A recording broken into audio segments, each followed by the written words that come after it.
Professor Black Ops, you said, let's get it. Coding boot camp scams. I mean, we know there's some great boot camps out there.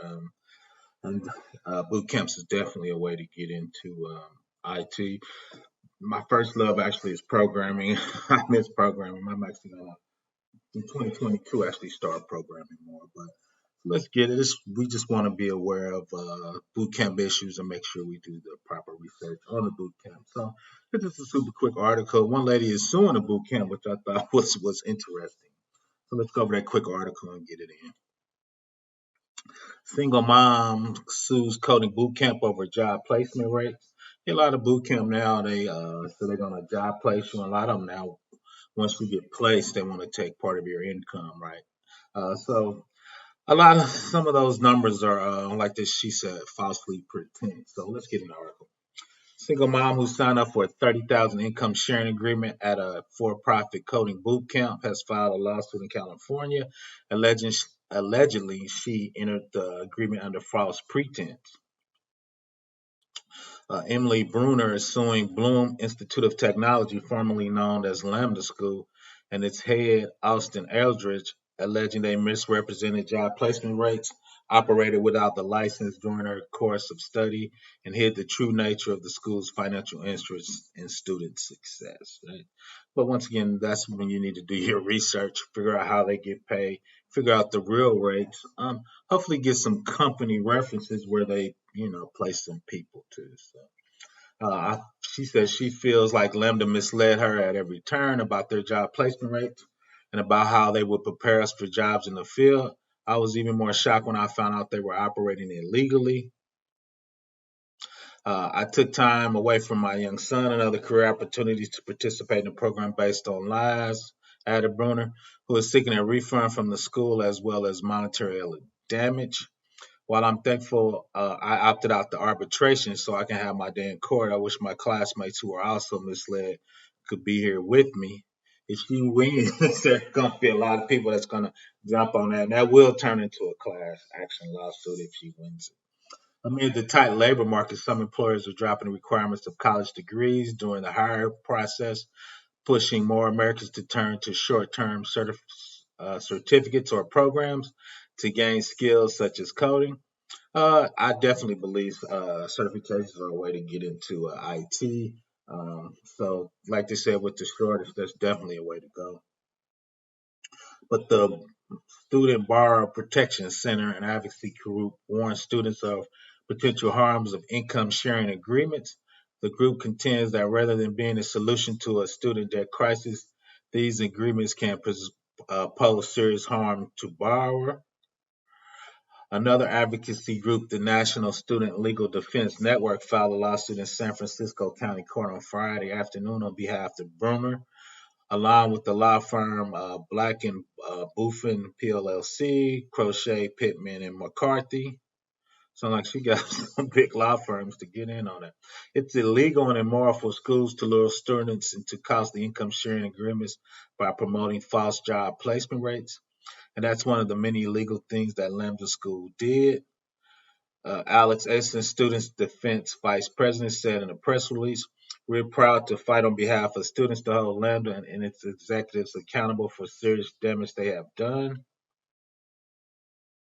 Income sharing agreements, known as ISAs, are an alternative type of student loan financing where a borrower receives loans, then pays a percentage of their income after graduation. The terms of an ISA depends on various factors such as the major topic of student and projected future earnings. Traditional colleges like Purdue also have dipped their toes in the ISA by offering them an alternative to student loans amid a national conversation about the cost of college and possible needs for student loan forgiveness. Some schools like Purdue that offer ISAs characterize their product as neither a loan nor credit, but instead a contingent debt since a student doesn't have to pay the ISA until they find a job. The federal government recently categorized ISA as a private educational loan. Burner complaints. The Burner plaintiff signed her ISA on June 29, 2019, when she was living in New Mexico because she would not pay the full tuition amount to attend Lambda full time, according to the lawsuit. She says she moved back to North Carolina to live with her parents who would help her take care of her baby. She took out a $30,000 for its 6 and 12-month computer science program offered by San Francisco based Lambda. According to the complaint, Bruner started school in September 2019, finished the program in the following August. Students at Lambda agreed to pay 17% of their post-Lambda salary for 24 months once they make more than $50,000 a year, according to the lawsuit. Ooh, 17%. That's a big number.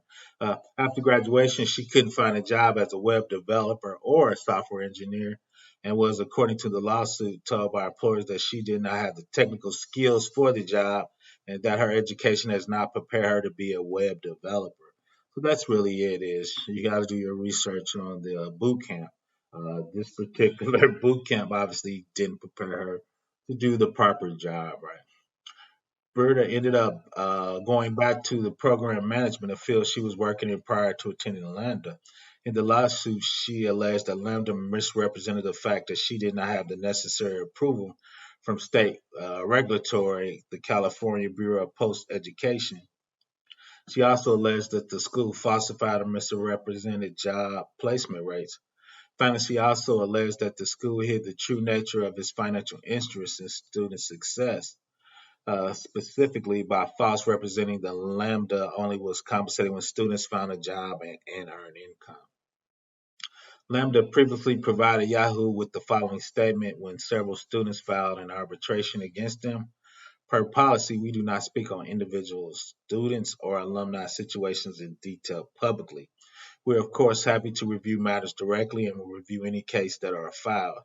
In general, though, for any students the ISA payment is activated, they would at first sign an ASA contract and subsequently land a role leveraging skills earned at Lambda School that pays 50K or more in salary. So I guess they saying, well, if you don't make more than 50K, we don't get paid. But a lot of times, though, when time is very important. When you do those programs, you could waste 2 years, and if those are not real skills for you to land a job, that's 2 years of your life that you wasted. Once again, check on those boot camps.